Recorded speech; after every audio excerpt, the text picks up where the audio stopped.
Ain Rabbi shrah li sadri wa yassir li amri wahlul 'uqdatam min lisani yafqahu qawli. Subhanaka la ilma lana illa ma 'allamtana innaka antal alimul hakim. Amma ba'd. Alhamdulillah tuan-tuan dan puan-puan sidang jemaah yang dirahmati Allah sekalian. Syukur kita kepada Allah Subhanahu wa taala kerana dapat duduk dalam majlis ilmu ataupun dinamakan taman syurga. Jadi kita duduk dalam taman-taman syurga dalam majlis ilmu pada petang ini untuk kita teruskan bacaan kitab Mustikah Hadis kita ini. Pada hari ini kita baca bab yang ketiga, beriman kepada kitab Allah Subhanahu wa taala. Muka surat edisi Jawi ini iaitu 213 ya.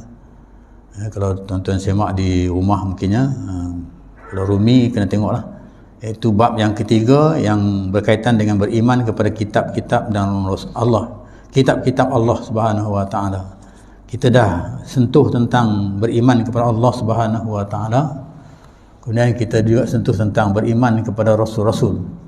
Dan yang ketiga ni kita menyentuh tentang beriman kepada kitab-kitab Allah Subhanahu wa taala. Jadi kitab-kitab Allah Subhanahu wa taala ni maksudnya hukum beriman dengan kitab-kitab ni adalah apa? Wajib. Kalau kita tak beriman maka berdosa. Hukumnya adalah apa? Wajib. Dalam satu kisah dalam hadis 40, hadis yang kedua tak silap saya, menceritakan tentang satu ketika Rasulullah sallallahu alaihi wasallam duduk berhadapan bersama-sama dengan sahabat-sahabat. Antaranya termasuklah Sayyidina Umar Al-Khattab. Jadi Nabi menceritakan tentang agama. Kemudian datang seorang laki-laki, masuk seorang laki-laki yang pakaiannya putih, bersih, ya. Tak nampak dia tu bukan sebagai seorang yang musafir. Kemudian dia terus duduk depan Rasulullah sallallahu alaihi wasallam.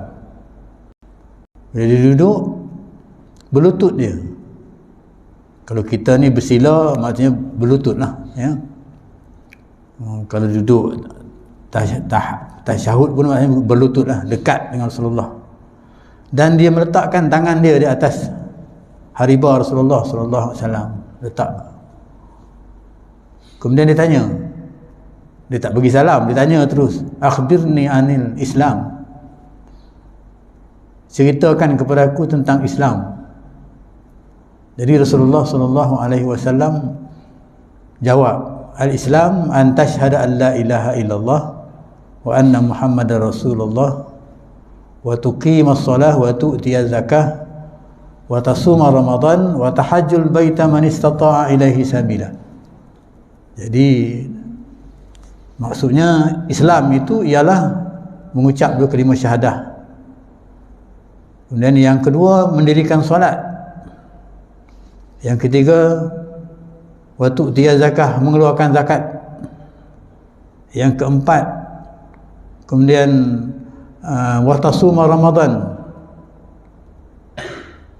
Kemudian yang kelima wa tahajjul baita man istata'a ilaihi sabila, menunaikan fardu haji sekadar kalau sekiranya mampu.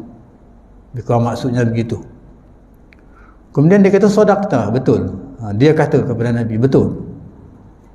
Kemudian tanya lagi, akhbirni anil iman.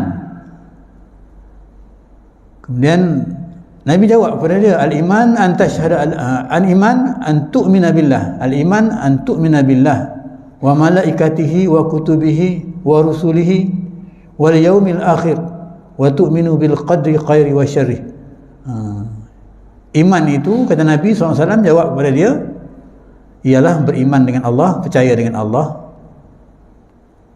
percaya dengan malaikat, percaya dengan kitab-kitab, percaya dengan rasul-rasul, percaya kepada hari akhirat, dan percaya kepada qada dan qadar, buruk dan baik daripada Allah Subhanahu wa taala. Maksudnya lebih kurang begitu. 6 rukun iman. Kemudian dia kata sadaqta. Betul kata dia. Benar, solat tu benar namanya benar kata dia. Lepas tu tanya dia, akhbirni anis sa'ah. Kata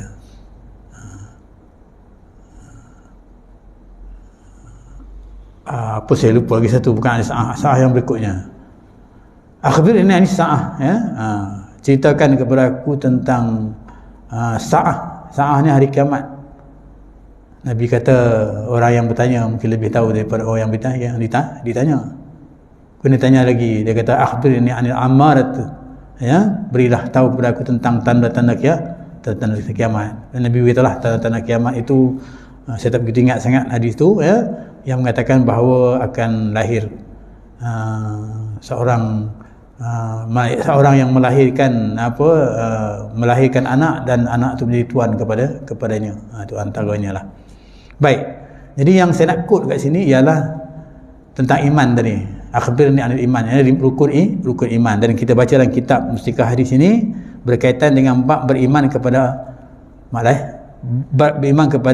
kitab-kitab Allah Subhanahu wa taala. Jadi maksudnya Nabi kata antu minabillah wa malaikatihi wa kutubihi wa rusulihi wal yaumil akhir wa tu'minu bil qadri khairi wa syarri, kan. Itu Nabi sebut pada dia.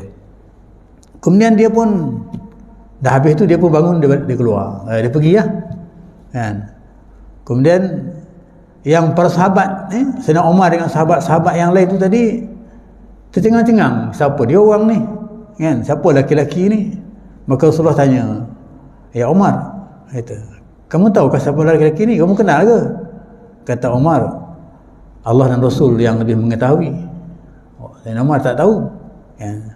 Jadi Rasulullah kata, itulah malaikat Jibril. Rupanya laki-laki tadi itu ialah malaikat Jibril datang kepada kamu, kata Rasulullah SAW, untuk mengajar kamu tentang agama kamu, iaitu tentang agama Islam. Jadi asas agama Islam itu ialah rukun Islam, rukun iman, yang kita percaya, yang wajib kita percaya ini.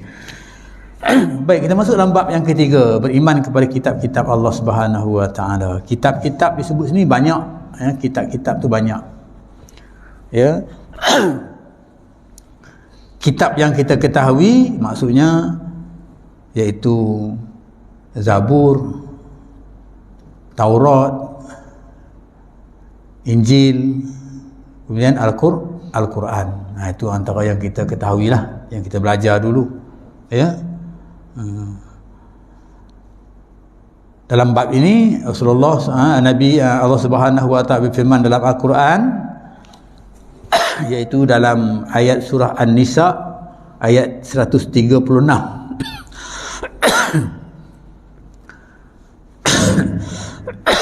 Ayatnya berbunyi, ya ayyuhalladzina amanu aminu billah wa rasulih wal kitabul ladzi nazala ala rasulihi wal kitabi ladzi anzala min qabl wa man yakfur billahi wa malaikatihi wa kutubihi wa rusulihi wal yaumil akhir faqad dhalla dhalalan ba'ida. Maknanya, wahai orang-orang yang beriman, kata Nabi, kata Allah Subhanahu wa taala, tetapkanlah iman kamu kepada Allah. Aminu billah, maknanya tetaplah iman kamu kepada Allah, kemudian kepada Rasul, dan kepada kitab-kitab Al-Quran yang telah diturunkan kepada Rasulnya, iaitu Muhammad SAW, dan juga kepada kitab-kitab yang telah diturunkan dahulu daripada itu. Itu yang dahulu daripada itu maksudnya yang tiga itulah, iaitu Zabur, Taurat dan Injil.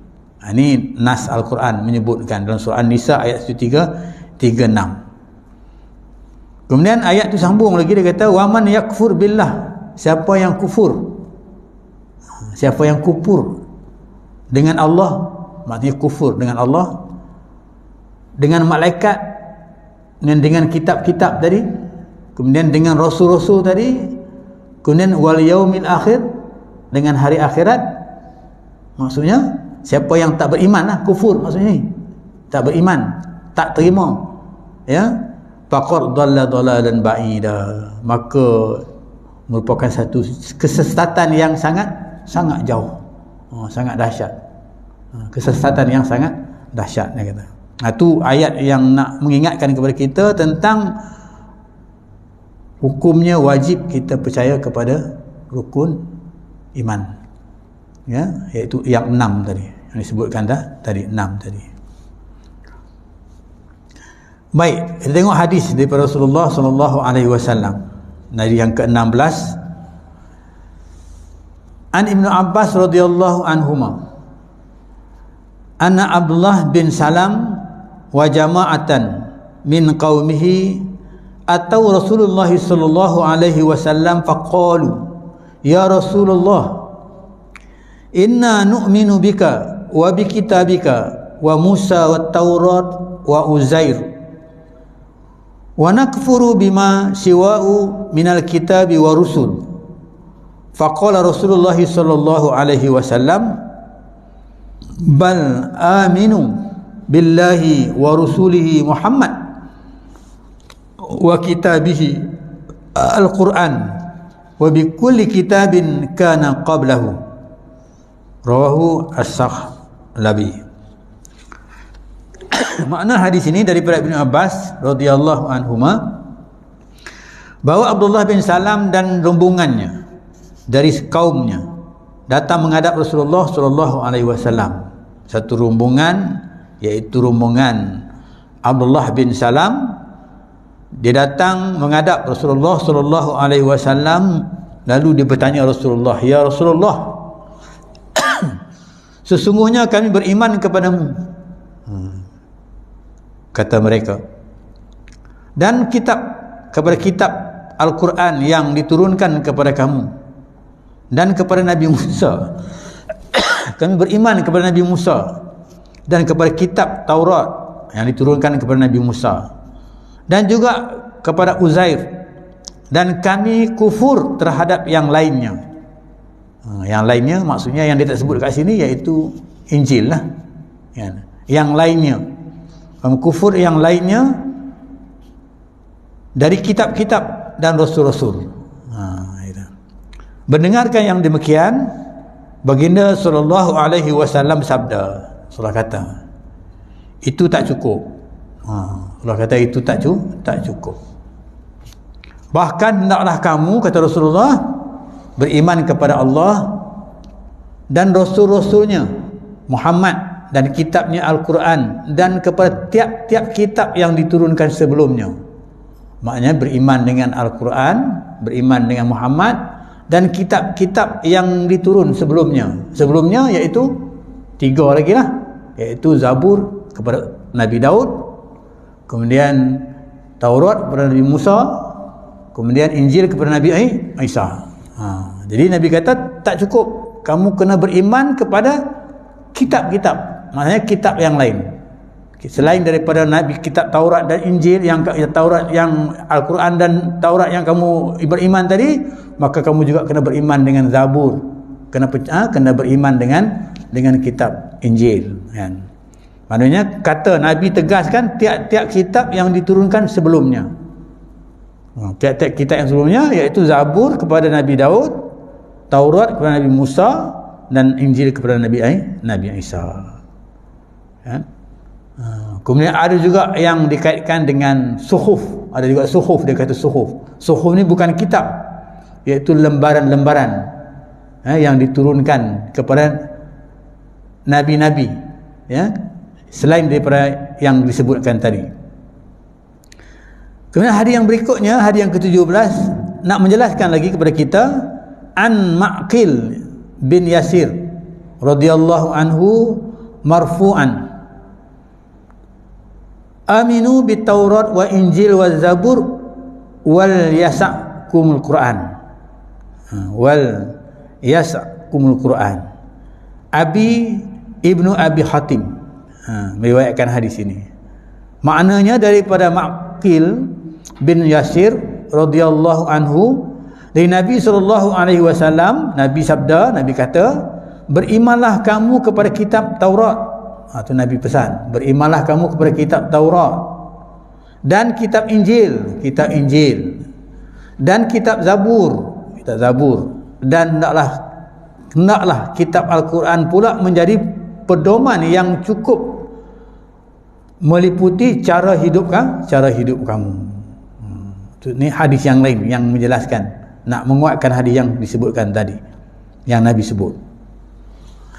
Baik, tengok apa huraian dalam kitab ini, ya, dalam kitab ini tentang percaya kepada kitab, yang mana kitab-kitab yang kita kena percaya itu ialah yang disebutkan yang 4 tadi, yang asasnya yang 4 tadi, iaitu wajib kita percaya kepada kitab ini, Zabur yang diturunkan kepada Nabi Daud, Taurat yang diturunkan kepada Nabi Musa, Injil yang diturunkan Nabi Isa, kemudian Al-Quran diturunkan Nabi Muhammad sallallahu alaihi wasallam.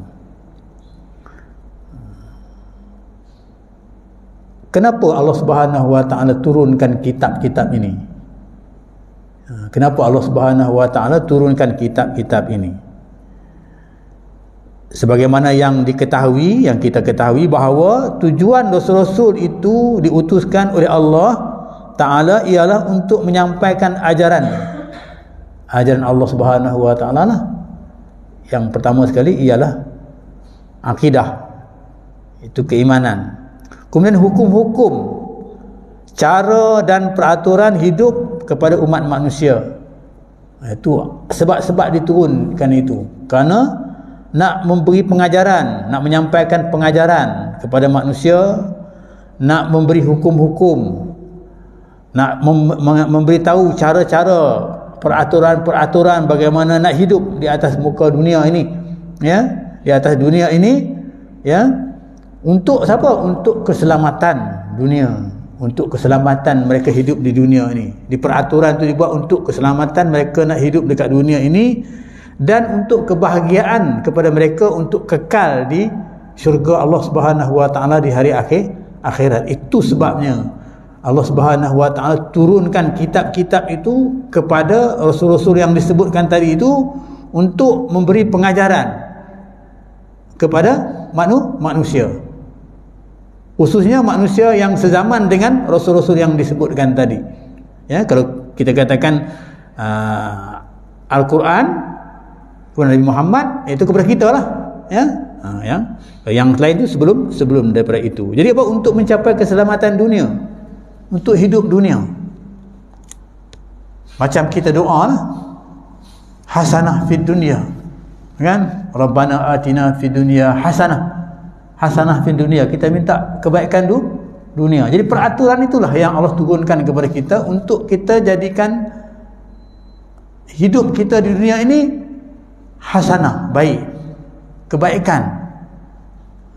Kemudian untuk kebahagiaan di hari akhirat, iaitu wa fil akhirati hasanah wa qina adzabannar. Maksudnya lepas itu kita minta kebaikan akhirat.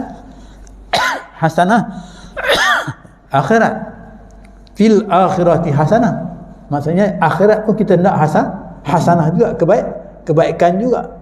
Jadi itu sebab peraturan tu, Quran itu ataupun kitab-kitab itu diturunkan kepada nabi-nabi sebelum itu, ya. Nabi yang di awal-awal nabi, iaitu Nabi Adam alaihi salam, yang kita dah sebut dalam cerita tentang percaya kepada rasul. Nabi yang mula-mula sekali ialah Nabi Adam alaihi salam, kan. Itu diturunkan, ya. Kemudian ajaran-ajaran dan hukum-hukum yang telah diwahyukan oleh Allah Subhanahu wa taala kepada rasul-rasul itu melalui malaikat Jibril. Di malaikat kita wajib percaya kepada malaikat, ya. Malaikat, antara malaikat namanya ialah Jibril. Percaya kepada malaikat juga dituntut, maksudnya wajib. Kalau kita orang kata terdetiklah di hati kita sikit untuk query lah, kita kata, untuk nak menafikan tentang kepercayaan itu, maka rosak iman kita. Itu akan merosakkan iman kita. Tak boleh kita tak percaya. Maksud kita kenapa percaya? Dia akan merosakkan iman kita. Jadi diwahyukan kepada Nabi kepada malaikat Jibril. Ada yang diwahyukan itu dalam bentuk kitab-kitab lah, ya, yang dikatakan kitab-kitab tadi tu, kitab-kitab suci tadi tu, iaitu Zabur, Injil, Taurat, kan, diwahyukan. Macam Nabi Musa, dia pergi ambil di mana? Dia pergi ambil di Bukit Tursina, kan. Nah, kitab Taurat tu dia ambil di Bukit Tursina. Macam Nabi Muhammad SAW, dia turun sikit-sikit selama 23 tahun 23 tahun masa Nabi mula mengembang agama, iaitu 13 tahun di Mekah dan 10 tahun di Madinah. Jadi masa itu turun sikit, ditulis. Kemudian bila Nabi wafat, maka ditulislah Al-Quran itu sampailah kepada zaman Khalifah Osman, ya. Khalifah Osman diperbaiki tulisannya dan sebagainya, ya, diperelokkan catatannya dan sebagainya, ya, sampailah keluar Mashaf Osmaniyah yang kita baca hari ini. Itu dia kata Mashaf Osmaniyah yang kita baca hari ini. Itu sampai kepada Sayyidina Osman bin Affan, ya, dengan pencatat wahyu lah, seperti Zaid bin Sabit, iaitu pencatat wahyu Rasulullah SAW, kan. Itu dikumpulkan dalam kitab tadi, kan. Yang kita tahu kitab tu 4 tadi, kan. Kemudian dia kata ada yang terhimpun dalam lembaran-lembaran surat, itu dia kata suhuf, lembaran-lembaran surat, ya, diturunkan itu bukan dalam bentuk Al-Quran, bukan kitab, dia kata lembaran-lembaran surat, suhuf. Dan ada pula yang tidak diterangkan perihalnya, ada pula yang tak diterangkan, ya. Kalau kita katakan tentang suhuf ni, itulah kepada Adam tadi, ya, kepada Adam alaihissalam tu, Nabi Adam, Nabi yang mula-mula tu, Allah Subhanahu Wa Taala, malaikat Jibril turunkan suhuf pada dia untuk dia nak mengajar manusia-manusia, kita katakan nak mengenali manusia-manusia dengan ilmu. Adam dia bagi 10 lembaran, 10 suhuf, ya. Lembaran ni mungkin kertas lah kot, kalau kita katakan begitulah, ya, 10 helai kertas, kan, lembaran, kan, 10 lembaran. Kemudian Nabi Musa, selain daripada Taurat, Nabi Musa dapat juga suhuf ini, ya, iaitu 10 suhuf, 10 lembaran, ya. Kemudian Nabi Ibrahim itu juga, ya, Nabi Ibrahim ada yang mengatakan dapat 30 lembaran, tapi ada yang mengatakan dapat 10 lembaran. Ini khilaf sikit lah dalam hal ini, kan. Kemudian Nabi Idris, ya, Nabi Idris ada kata dapat 10 lembaran, ya. Kemudian yang banyak sekali ialah Nabi Said SYAT, ya, Nabi Said, ya, iaitu salah seorang daripada nama anak Nabi Adam yang beriman, salah seorang daripada anak Nabi Adam, Sid, ya, nama dia, ya, dia 60 lembaran, 60 lembaran diturunkan. Ini suhuf. Dan suhuf ni juga kita kena percaya. Walaupun kita tak dikehendaki orang kata beriman dengan secara tafsil lah satu-satu, macam Taurat, Injil, Zabur, kita tahu nama dia, kan. Suhuf ni tak tahu apa dia, suhuf dia cuma, tapi kita secara ijmal, kita beriman secara umum sajalah, ijmal, begitu maksudnya dikatakan, kan. Itu dikatakan kitab-kitab suci. Kitab suci yang diterangkan namanya dalam Al-Quran dan hadis ialah kitab Taurat, sebutkan tadi, yang saya sebutkan tadi, yang diturunkan kepada Nabi Musa, kitab Injil yang diturunkan kepada Nabi Isa, kemudian kitab Zabur yang diturunkan kepada Nabi Daud, dan kitab Al-Quran yang diturunkan kepada Nabi Muhammad SAW. Ini kitab, kan? Wajib kita percaya. Manakala yang disebutkan dengan nama suhuf tadi, dia kata risalah ataupun lembaran-lembaran surat, ya, ialah yang diturunkan kepada Nabi Ibrahim, ya, Nabi Musa alaihissalam. Disebut contoh kat sini, yang detailnya macam saya sebutkan tadi lah, maksudlah Nabi Adam. Kitab-kitab suci ni, dia kata kitab-kitab suci dan suhuf yang tersebut, ya, yang kita sebutkan tadi itu, wajib kita percaya kepada Al-Quran, kitab-kitab disebutkan tadi, yang 4 tadi itu. Kemudian kita juga kena percaya kepada suhuf-suhuf tadi, secara orang kata ijmal, umum lah. Kalau misalnya tafsir ni satu persatu, macam kita katakan Al-Quran, kita dapat sebut Al-Quran, Taurat, Injil, tafsir maksudnya begitu. Okey. Jadi nak menyatakan yang kita ni beriman kepada kitab, kalau selama ni kita tak tahulah bahawa kitab itu, kita nak kata kitab tu Al-Quran saja, kan? Jadi sekarang ni kita faham bahawa kitab itu bukan Al-Quran saja. Kitab itu ialah 4 buah kitab. Ya, maksudnya orang kita, kalau kita tahu orang Yahudi lah, orang Yahudi Bani Israel yang beriman dengan Nabi Musa alaihi salam, kita katakan, ya, mereka pun ada kitab, iaitu kitab Taurat. Ya, kemudian orang Kristian lah kita katakan hari ini, ya, orang Kristian yang beriman dengan Nabi Isa alaihi salam, ya, dengan Allah Subhanahu wa taala berdasarkan Nabi Isa yang diturunkan, kemudian dengan kitab Injil, kan? Itu kitab yang wajib kita percaya. Sebab apa? Sebab kitab itu bila diturunkan, matlamatnya tadilah, iaitu untuk nak mengajar manusia tentang cara hidup di dunia ini dengan baik. Cara hidup dengan yang baik. Din tu agama, ya, agama Islam tu, din tu maksudnya cara hidup. Din tu maksudnya cara hidup. Ya. Dulu masa saya sekolah dulu, saya ingat lagi lah, yang memperkenalkan cara hidup, way of life ni ABIM, ya, Angkatan Belia Islam Malaysia masa itu, kan? Dia mengembangkan ataupun dia apa kita kata, nak mengembangkan syiar Islam ketika itu. Dia kata din tu way of life, cara hidup, cara hidup. Mana kata Islam tu cara hidup kita lah. Islam tu cara hidup bagi orang Islam, way of life, kan, cara hidup. Saya ingat masa tu saya masa kat maktab lagi lah, ya. Masa tu ABIM tengah promosikan tentang syiar Islam ini. Banyaklah kumpulan-kumpulan lain yang ni mempromosikan, kan, tapi ABIM pendekatan dia kata way of life, cara hidup, kan.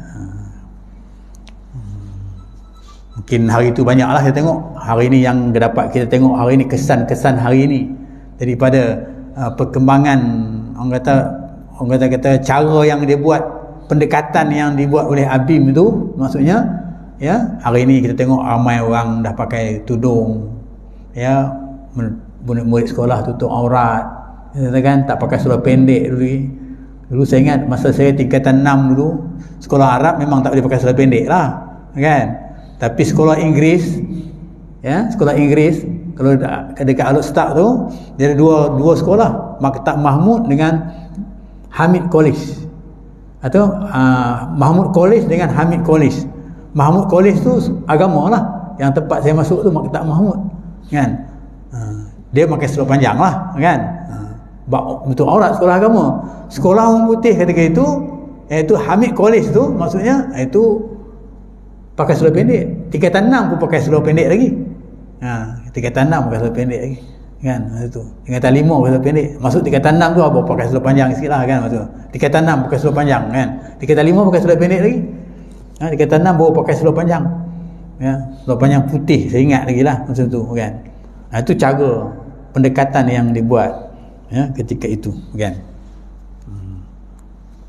Mana cara hidup tu lah, cara hidup Islam tu menutup aurat, cara hidup Islam, kan. Tapi kadang-kadang sekolah agama pun terbabas juga ketika itu. Saya cerita diri saya lah, masa pergi sekolah pakai seluar panjang, tapi bila main bola pakai seluar pendek, kan. Dia tak tutup aurat juga, kan. Hanya apply masa pergi sekolah saja, kan. Sebab penghayatan pada masa itu tak ada. Tapi bila ABIM promosikan itu, barulah penghayatan tu ada. Maknanya penghayatan tu, maknanya menutup aurat tu bukanlah mesti di tempat-tempat tertentu. Maksudnya dalam suasana yang macam mana pun kita kena tutup aurat, ya. Baik, saya pergi. Baik, itu kita balik semula dia sikit ya. Dah jauh perjalanan dia jauh ya. Okey, kita balik semula kepada perbincangan kita tentang percaya kepada kitab ini dan suhuf tadi. Baik, kita konsentrate dengan Al-Quran ya. Al-Quran, kitab suci Al-Quran diturunkan oleh Allah Subhanahu Wa Taala melalui malaikat Jibril sedikit-sedikit seperti mana saya sebutkan tadi ya, kepada Nabi Muhammad SAW ya, iaitu Nabi yang terakhir. Nabi Muhammad Nabi yang terakhir. Dan kitab suci Al-Quran ini yang akhir ini dia memansuhkan kitab-kitab suci yang terdahulu daripadanya. Maksudnya kitab Zabur, kitab Taurat, kitab Injil mansuh bila turunnya Al-Quran. Mansuh ni maksudnya tak boleh pakai lah ya, maksudnya boleh pakai Al-Quran. Maka sebab itu tertolak orang yang masih menggunakan Taurat, iaitu orang Bani Israel, Yahudi. Sebab itu tertolak mereka itu orang yang masih menggunakan Injil kan. Tertolak mereka itu. Sebab apa? Sebab Allah dah sebut kepada Nabi Muhammad SAW di sini melalui kitab Al-Quran. Maksudnya bila Al-Quran turun tu masuk, dan perkara ini pun disebut dalam kitab-kitab sebelum itu. Kitab sebelum itu disebut tentang kelahiran Nabi Muhammad SAW di akhir zaman ya, disebut dalam kitab-kitab yang dalam kitab Taurat disebut, kitab Injil disebut. Ya, tetapi mereka engkar untuk beriman dengan Al-Quran, maka sebab itu keimanan mereka itu tertolak. Sedangkan hadis tadi mengatakan beriman dengan semua kitab dan ya, semua kitab. Kalau kita ni kita beriman dengan kitab yang last kali lah, kitab Nabi Muhammad, dan kita kena beriman juga dengan kitab yang sebelumnya ya. Dan mereka, sebab mereka dah kitab dulu, bila turunnya Al-Quran itu memansuhkan ya, kitab-kitab mereka, maka sepatutnya mereka itu beriman dengan Al-Quran. Tetapi mereka tidak beriman dengan Al-Quran. Itu tertolaklah mereka itu. Sebab itu terjadinya, kita katakan Islam ya, Kristian ya, Yahudi, kita katakan terjadi begitu sebab mereka masih kekal untuk nak menggunakan kitab mereka. Kerana ada kepentingan bagi mereka. Dengan kitab mereka tu ada kepentingan untuk pengaruh mereka, untuk bina pengaruh mereka, untuk mengumpul kekayaan mereka dan sebagainya kan. Baik, Al-Quran Karim diturunkan oleh Allah Subhanahu Wa Taala kepada baginda sallallahu alaihi wasallam dalam masa umat manusia, terutamanya kaum Yahudi. Dia kata umat manusia kaum Yahudi, iaitu kitab Taurat, dan Nasrani, Kristian, kitab Injil, berada dalam persengketaan dan persisihan. Mereka ni sentiasa bersengketa, bersisihan dalam berbagai-bagai masalah, termasuk masalah ketuhanan dan kerasulannya. Mereka ni bergaduh. Sebab tu Nabi Isa dia turun untuk nak membela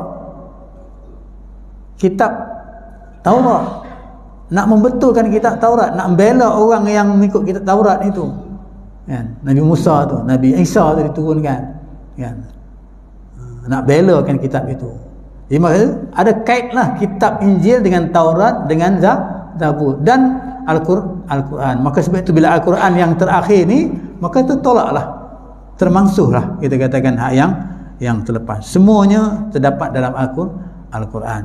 Dari sudut kita katakan i'tikadnya jelaslah, mengasahkan Allah Subhanahu Wa Taala, tak larilah daripada Nabi Adam alaihi salam. Itulah dari segi i'tikadnya, dari akidahnya. Kemudian dari segi cara hidup itu berbeza. Mungkin Nabi Adam cara hidup dia lain. Sebab Nabi Adam, kita tengok perkahwinan dia pun, sebab dia lahir sepasang ya, satu perempuan satu laki-laki, dia kembar. Satu dia lahir Siti Hawa tu dia melahirkan anak kembar, satu laki-laki satu perempuan Kemudian lahir kali kedua juga, satu laki-laki, satu perempuan. Itu yang bergaduh tu. Ya, Allah perintahkan supaya kahwin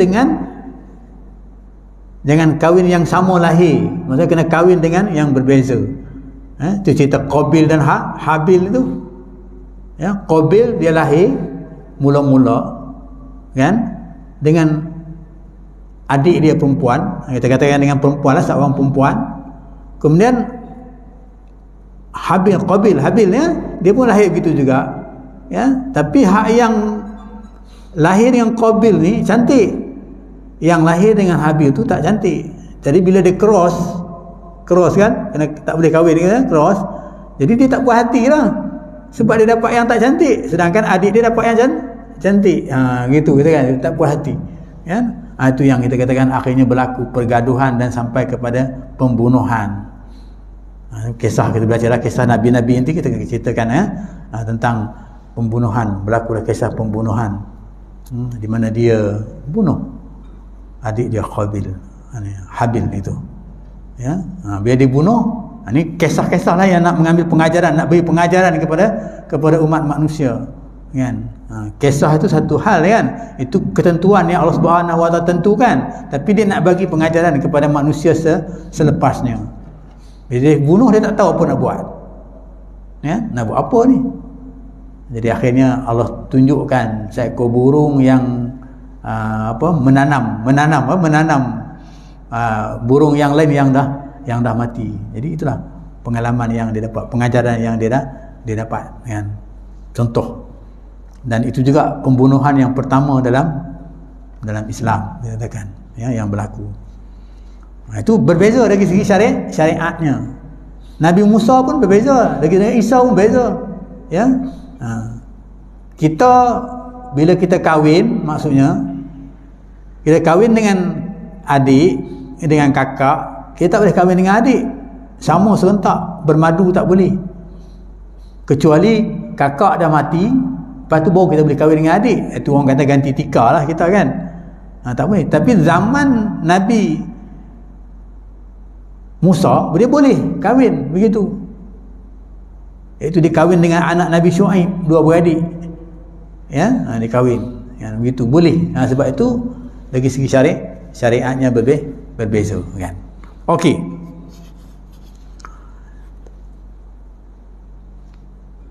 Sebelum kita berhenti, di Al-Quran Karim,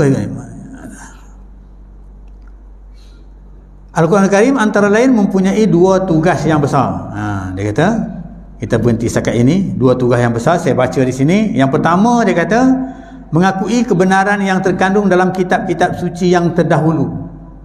Itu Al-Quran ya, daripadanya.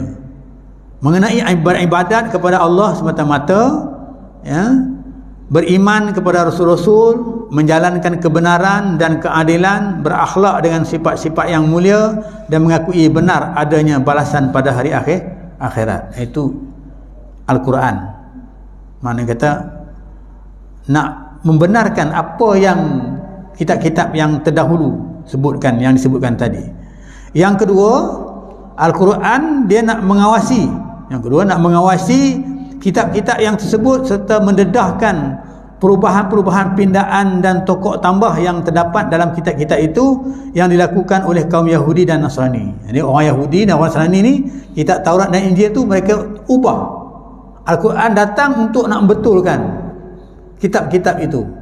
Nak beritahu kepada check and balance, maksudnya nak beritahu kepada mereka itu bahawa ini tak boleh ubah. Al-Quran nak menjelaskan begitu kepada ini. Jadi maksudnya sebab Al-Quran kitab itu diubah, tetapi Al-Quran tak boleh diubah. Itu dijanjikan oleh Allah Subhanahu Wa Taala untuk jaga keselamatan Al-Quran ini. Maka sebab tu Al-Quran tu terjamin, maksudnya kekal dia.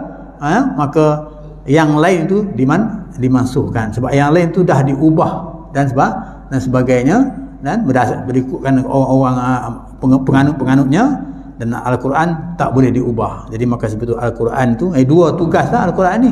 Satu, membenarkan apa yang kitab-kitab dulu tentang akidah kepada Allah Subhanahu, mengasaskan Allah Subhanahu Wa Taala, berakhlak mulia dan sebagainya. Kemudian yang kedua iaitu mengawasi kitab-kitab ini ya, supaya Jangan ada perubahan-perubahan yang berlaku.